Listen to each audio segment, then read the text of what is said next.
다 함께 매일 드리는 기도를 드림으로 3월 22일 수요일 새벽 기도회를 시작하겠습니다.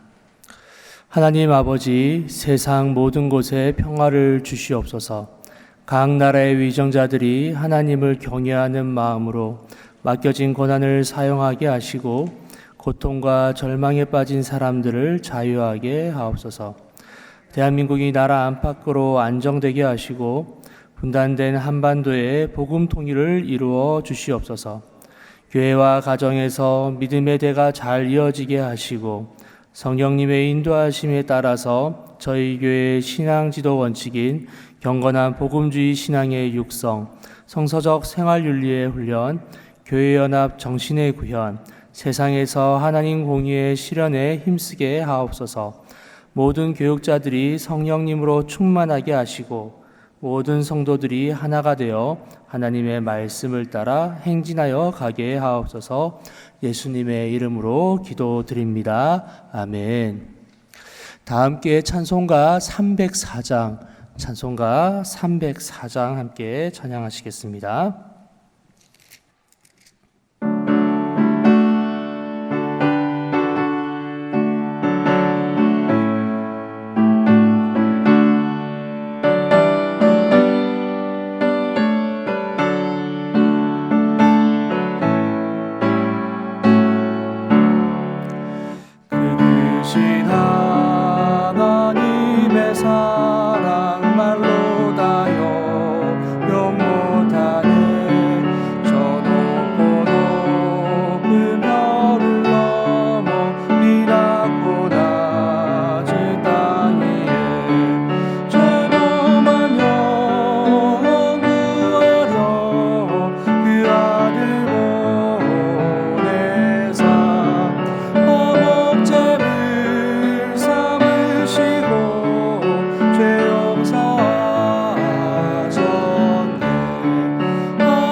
오늘 함께 나누실 말씀은 욥기 35장의 말씀입니다. 엘리후가 말을 이어 이르되 그대는 이것을 합당하게 여기느냐? 그대는 그대의 의가 하나님께로부터 왔다는 말이냐? 그대는 그것이 내게 무슨 소용이 있으며 범죄하지 않는 것이 내게 무슨 유익이 있겠느냐고 묻지만은 내가 그대와 및 그대와 함께 있는 그대의 친구들에게 대답하리라. 그대는 하늘을 우러러보라. 그대보다 높이 뜬 구름을 바라보라. 그대가 범죄한들 하나님께 무슨 영향이 있겠으며 그대의 악행이 가득한들 하나님께 무슨 상관이 있겠으며 그대가 의로운들 하나님께 무엇을 드리겠으며 그가 그대의 손에서 무엇을 받으시겠느냐. 그대의 악은 그대와 같은 사람에게나 있는 것이요 그대의 공의는 어떤 인생에게도 있느니라. 사람은 학대가 많음으로 부르짖으며 군주들의 힘에 눌려 소리치나 나를 지으신 하나님은 어디 계시냐고 하며 밤에 노래를 주시는 자가 어디 계시냐고 말하는 자가 없구나. 땅의 짐승들보다도 우리를 더욱 가르치시고 하늘의 새들보다도 우리를 더욱 지혜롭게 하시는 이가 어디 계시냐고 말하는 이도 없구나. 그들이 악인의 교만으로 말미암아 거기에서 부르짖으나 대답하는 자가 없음은 헛된 것은 하나님이 결코 듣지 아니하시며 전능자가 돌아보지 아니하심이라. 하물며 말하기를 하나님은 배울 수 없고 일에 판단하심은 그 앞에 있으니 나는 그를 기다릴 뿐이라 말하는 그대일까 보냐. 그러나 지금은 그가 진노하심으로 벌을 주지 아니하셨고 악행을 끝까지 살피지 아니하셨으므로 욥이 헛되이 입을 열어 지식 없는 말을 많이 하는구나. 오늘 말씀 욥기 35장의 말씀 함께 나누도록 하겠습니다. 저희는 계속해서 엘리후의 이야기를 중심으로 욥기서를 읽고 있는데 오늘 말씀도 엘리후와 욥의 대화를 중심으로 함께 말씀을 나누도록 하겠습니다. 특별히 오늘 말씀을 통해서 하나님과 우리 사이에 있는 관계에 대해서 깊이 생각해 보시기를 바라면서 하나님의 일을 하는 데 있어서 성도가 가져야 할 마음가짐은 어떠한 것인가에 대해서 함께 고민하시는 그런 귀한 시간 되실 수 있기를 주님의 이름으로 축원합니다. 지금까지 엘리후는 욥과 이야기를 나누면서 하나님에 대한 다양한 모습에 대해서 소개를 하고 있습니다. 욥기 32장 같은 경우에는 우리를 창조하신 하나님에 대해서 소개를 하고 있고 욥기 33장 같은 경우에는 우리의 지각으로는 알 수 없는 하나님에 대해서, 그리고 욥기 34장 같은 경우에는 선하고 공의로우시며 전지전능하신 하나님에 대해서 소개를 하고 있습니다.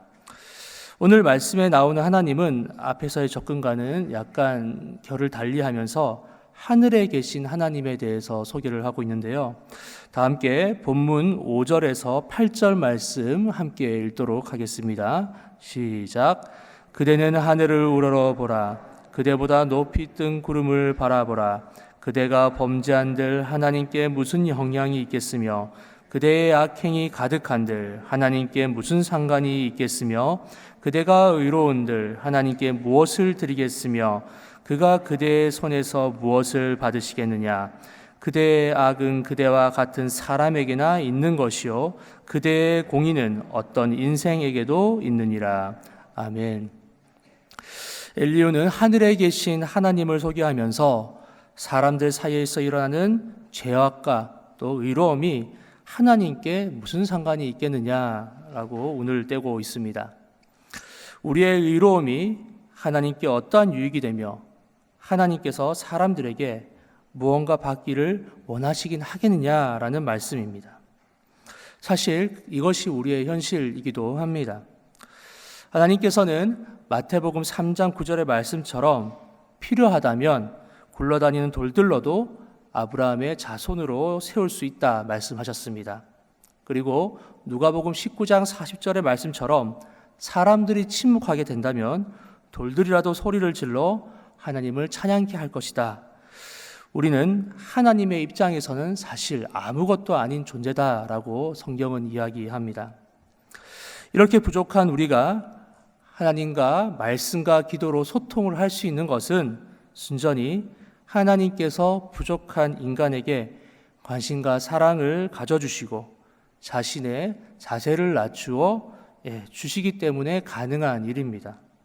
마치 어린아이들과 눈을 맞추기 위해서 무릎을 꿇고 눈과 눈을 맞추는 것처럼 하나님께서는 우리에게 오셔서 자신을 낮춰 우리와 눈을 맞춰 주십니다. 그렇게 자신을 낮추어 주시기 때문에 우리는 비로소 하나님과 소통을 할 수 있게 되는 것입니다. 그것은 반대로 이야기를 하자면 하나님께서 발을 떼셔서 조금이라도 뒤로 멀리 떨어지게 되신다면 우리는 하나님과 온전히 소통할 수 없다는 의미이기도 합니다. 온전히 하나님께서 우리에게 맞게 눈높이를 조정해 주시지 않으면 언제든지 하나님과 단절될 수밖에 없는 것이 바로 우리의 삶입니다. 특별히 저는 설교를 준비할 때 이런 점을 많이 경험하게 됩니다. 분명히 잘 준비했다고 생각하고 설교를 준비하고 다녀오르는데 평소에 떠오르는 간단한 단어조차도 떠오르지 않는 때가 분명히 있습니다. 무언가 자꾸 상황이 틀어져서 준비한 말씀을 제대로 전하지 못하는 경우도 꽤 있습니다. 제 자신이 아무리 준비한다고 할지라도 하나님께서 저의 지각을 열어주시지 않는다면, 제가 아무리 열심히 한다 할지라도 하나님께서 상황을 열어주시지 않는다면 아무것도 할 수 없구나라는 것을 깨닫게 됩니다. 하나님의 말씀인데 하나님께서 허락해 주시지 않으면 결코 전할 수 없는 것이라 이렇게 생각이 듭니다. 그래서 항상 설교단 위에 오르기 전에 저는 하나님께 기도를 드립니다. 하나님, 제 생각을 지켜주시고 주님께서 모든 것을 인도하여 주시옵소서. 내 생각을 의지하지 않도록 도와주시고 하나님께서 모든 것을 이끌어 주시옵소서. 이렇게 기도를 한 후 설교의 단을 서게 됩니다. 그리고 이와 관련된 저의 추억이라면 추억이자 최악의 악몽이었던 사건이 한 번 있었습니다. 제가 신대원을 입학하고 처음으로 교육전도사 사역을 할 때였습니다. 당시에 저는 교회 청년으로 있었는데 신대원 2학년생이 되어서 이제는 본격적으로 좀 사역을 준비해야 되겠다 그렇게 생각을 했습니다. 당시에 저는 이제 교회 청년으로 있었는데 또 무엇보다도 개척교회에 좀 관심이 많아서 교회 담임 목사님을 통해서 주변에 있는 교회를 소개를 받았습니다. 그래서 남양주에 있던 조그마한 교회에 개척교회 소개를 받아서 그곳에 이제 면접을 보려고 찾아가게 되었습니다. 이야기를 들어보니 성도님은 한 50여 명 정도 되는, 아이들 포함해서 50여 명 정도 되는 그래도 개척교회로서는 꽤 규모가 큰 그런 교회에 소개를 받아서 가게 되었습니다. 제가 그곳 담임 목사님께 이제 면접을 보기 위해서 토요일 날 찾아뵙게 되었는데 당시에 가보니까 권사님이 몇 분이 모이셔서 김장을 담그고 계시더라고요. 그래서 너무 반갑게 맞이해 주시면서 갓 담근 김장김치인데 한번 먹어보라고 해서 저에게 주셨는데 그 김장김치를 먹으면서 여기서 평생 사역하면 좋겠다 그런 생각도 들었습니다. 담임 목사님과 면담을 마친 다음에 저는 그때가 토요일이었는데 주일은 일단 쉬고 다음 주일날 와서 사역을 시작하라라고 이야기를 들었습니다. 그때 동안 한 일주일 저간의 어간이 있는데 그때 이제 교회에서 처음으로 PPT나 이제 그런 방송 기자재를 사게 되어서 이런 것들을 좀 설치해 줬으면 좋겠다라고 담임 목사님이 얘기를 하셔서 한 일주일 정도 시간이 있으니까 중간중간에 찾아와서 컴퓨터와 또 여러 가지 것들을 이제 세팅하게 되었습니다. 다들 아시다시피 저는 이제 컴퓨터 공학 전공이기도 하고 또 컴퓨터 조립이라든지 이런 세팅을 많이 해봐서 흔쾌히 즐거운 마음으로 승낙을 하였고 주중에 시간을 내어서 컴퓨터도 조립하고 또 여러 가지 프로그램도 설치해서 프린터까지 다 나오는 것을 다 확인한 다음에 다시금 기숙사로 돌아갔습니다. 일주일 동안 교회를 생각하면서 처음으로 학생들과 말씀을 나눌 수 있다는 생각이 굉장히 설레었습니다. 즐거운 마음으로 설교를 준비하고 또 원고도 계속 다듬으면서 어서 빨리 좀 주일이 되었으면 좋겠다 그렇게 생각을 했습니다. 그렇게 설교 원고를 다 준비한 다음에 저는 주일날 일찍 교회로 가서 새로 세팅한 컴퓨터로 원고를 프린트해야겠다 이렇게 마음에 다짐을 했습니다. 그리고 주일 일찍 남양주에 있는 교회로 한달음에 달려갔습니다.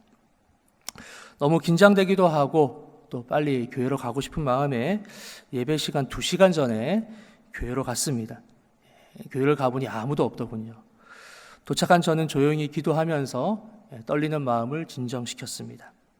그리고 설교 원고를 준비한 USB를 꽂고 프린트를 하였는데 아니 이게 웬일입니까? 프린터가 안 되는 겁니다.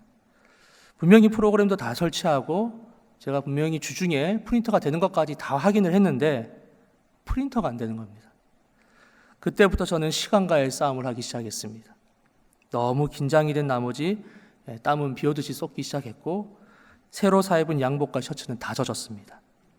원인을 찾으려고 하는데 도저히 찾을 수가 없는 겁니다. 머리는 하얗게 되고 도대체 어떻게 해야 할지 막막했습니다. 설치했던 한글 프로그램이 분명히 작동을 해야 되는데 계속해서 프린터를 하면 오류가 뜨는 겁니다. 급한 대로 근처 PC방에 가서 원고를 뽑으려고 했지만 이 허허벌판 시골길 또 이 초행길이라서 익숙치 않은 곳에서 PC방을 찾을 수 있을 리 만무했습니다. 그날따라 평소에 준비해둔 보조 프로그램도 가지고 가지 않아서 결국 프로그램을 재설치할 수도 없었습니다. 예배 시간 3분 전 초인적인 힘을 발휘해서 컴퓨터에 있는 기본 프로그램을 이용해서 프린트하는 데 성공을 했습니다. 참 뿌듯했습니다. 그러나 불사 프린터를 해보고 나니 글씨가 너무 작은 겁니다. 다시 프린트할 시간은 없고 결국 저는 보이지도 않는 설교 원고를 들고 단위에 서게 되었습니다. 깨알 만한 설교 원고를 보면서 도저히 볼 수가 없었고 결국은 저는 첫 설교를 주먹구구식으로 해야만 했습니다. 초롱초롱하게 저만 보고 있던 10여 명의 아이들에게 어찌나 미안한지 저는 첫 주일은 정말 도망치듯이 사역을 하고 다시금 마무리하게 되었습니다. 사실 지금도 식은땀이 많이 나는데요. 그날 철저하게 경험하였던 것은 아무리 제가 설교를 잘 준비한다 할지라도 하나님께서 모든 상황을 보호하시고 인도해 주시지 않으면 아무 소용이 없다라는 사실을 정말 절감을 했습니다. 제가 심지어 설교를 다 외우고 있다 할지라도 마찬가지입니다. 하나님께서 제 지각의 선을 끊어버리신다면 아무리 준비해도 그 모든 것이 헛되다는 사실을 이 사실을 통해서 깨닫게 되었습니다. 사랑하는 여러분, 비단 설교만 그렇겠습니까? 우리의 삶도 마찬가지입니다. 나 자신이 아무리 최선을 다하고 또 준비한다 할지라도 그것이 우리의 눈에 완벽해 보인다 할지라도 하나님께서 도우시지 않으면 사실 아무런 의미가 없습니다. 우리의 인생은 결국 하나님께서 그 길을 열어주셨을 때 완성되는 것이기 때문입니다. 잠언 16장 9절은 이렇게 우리에게 말씀을 전합니다. 사람이 마음으로 자기의 길을 계획할지라도 그의 걸음을 인도하시는 이는 여호와이시니라. 아멘. 사랑하는 여러분, 우리의 걸음을 인도하시고 책임지시는 이가 하나님이신 줄 믿으시기 바랍니다. 그 하나님 앞에 겸손한 자세로 그리고 간절한 마음으로 나가실 수 있는 저와 여러분들이 되시기를 바랍니다. 하나님께서는 우리의 삶을 인도하시기 위해 친히 우리 가운데 찾아와 주셨고 자신의 몸을 낮춰서 우리를 눈을 맞춰 주십니다. 그 하나님의 도우심과 배려하심을 붙잡고 삶의 모든 지평을 열어주시는 하나님을 의지함으로 살아가실 수 있는 저와 여러분들 되실 수 있기를 주님의 이름으로 축원합니다. 함께 기도하시겠습니다. 사랑과 은혜의 주님 감사합니다. 높고 높은 하늘에서 우리를 찾아와 주시고 우리의 눈을 맞춰 주시고 우리를 바라봐 주심에 너무나 감사합니다. 우리는 하나님을 알 수 없지만 하나님께서 우리를 너무나 잘 아시기에 우리의 삶 가운데 오셨고 우리를 이끌어 주십니다. 그 은혜가 얼마나 감사한지 모르겠습니다. 주님, 우리의 삶을 계획하시고 인도하시고 완성시키시는 분은 바로 주님이신 줄 믿습니다. 주님, 우리의 삶의 순간순간을 주님께 맡기며 내 삶을 완성시키는 주님을 의지하며 살아갈 수 있는 거룩한 성도가 될 수 있도록 주님 역사하여 주시옵소서. 지금도 삶의 순간순간을 살아가고 있는 거룩한 성도들 가운데 함께하여 주셔서 그들의 삶의 눈을 맞춰주시고 특별히 우리 예수 그리스도를 모르는 불쌍한 영혼들 가운데 찾아와 주셔서 복음으로 눈 맞춰 주시사 그들의 마음을 활짝 열어 주시옵소서. 또한 대학 수학력 시험을 준비하는 수험생들을 위해서 기도합니다. 그들의 삶 가운데 최선을 다해서 공부하고 있는데 주님, 그들의 삶을 완성시키는 분 또한 바로 아버지 되신 하나님이신 줄 믿습니다. 이들의 공부했던 학업의 노력들을 주님께서 잊지 말아 주시고 그들의 노력 가운데 좋은 결과로 정당한 결과로 맺을 수 있도록 마무리할 수 있도록 이들의 삶을 주님께서 붙잡아 주시옵소서. 더불어 삶을 살아가는 우리 모두 가운데 함께하여 주시사 주님께서 완성시키고 이끄심을 우리의 삶의 눈으로 목도할 수 있도록 우리의 삶 각자의 삶 가운데 함께하여 주시옵소서. 감사드리며 예수님의 이름으로 기도드립니다. 아멘. 다 함께 합심해서 기도하기를 원합니다. 우리의 삶은 하나님께서 그 길을 열어주셨을 때 비로소 완성이 됩니다. 주께서 우리와 함께 하셔서 주를 위한 온전한 길이 열리고 또 부족하지만 우리의 삶을 통해서 하나님께 영광 돌릴 수 있는 거룩의 삶으로 나아가실 수 있도록 함께 기도해 주시기 바랍니다. 더불어서 오늘 수요 1, 2부 기도회를 통해서 영락의 성도들이 말씀과 기도로 하나님의 마음을 깨달을 수 있는 의미 있는 시간 될 수 있도록 기도해 주시고, 농촌교회, 자립대상교회 등 어려움에 처한 교회들이 안정되고 자립하여서 맡겨진 사명 잘 감당할 수 있도록 기도해 주시기 바랍니다. 그리고 가지고 오신 각자의 기도 제목으로 충분히 기도하신 이후에 삶의 자리로 돌아가시겠습니다. 함께 기도하시겠습니다. 아버지 하나님 감사합니다. 오늘도 우리의 자리 가운데 불러주시고 주님의 말씀 가운데 설 수 있게 하시며 감사드립니다. 주님, 우리의 삶의 자리에 찾아와 주셔서 우리의 눈을 맞춰주시며 너무나 감사합니다. 소통할 수 없는 우리 가운데 함께 하시사 소통의 문을 열어주시며 너무나 감사합니다. 주님, 우리의 마음을 지켜주시고 보호하여 주셔서 주님께서 허락하시는 귀한 삶의 자리, 아버지께서 원하시는 거룩의 삶으로 나아갈 수 있도록 우리를 붙잡아 주시옵소서.